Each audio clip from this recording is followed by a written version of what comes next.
Meski perpanjangan masa pendaftaran pilkada di Ogan Ilir dan Empat Lawang sudah dilakukan, namun dua kabupaten tersebut tetap hanya memiliki satu paslon untuk maju di pilkada.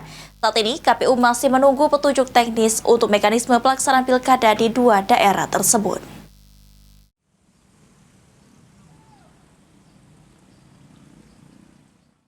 Perpanjangan masa pendaftaran calon kepala daerah di Kabupaten Empat Lawang dan Ogan Ilir dari 2 hingga 4 September 2024 resmi ditutup karena hanya ada satu pasangan yang dinyatakan lolos.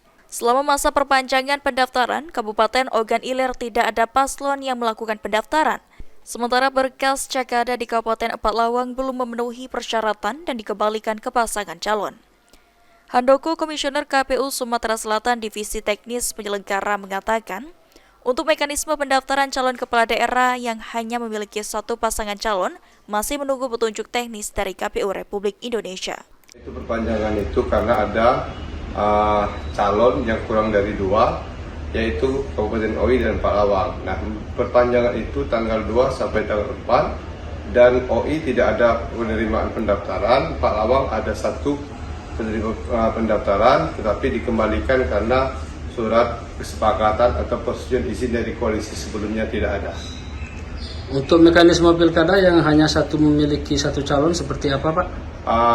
Kita itu menuju petunjuk lebih lanjut karena lawan kota kosong itu dari sisi suaranya seperti apa, apakah ada nomor urut ataupun tidak.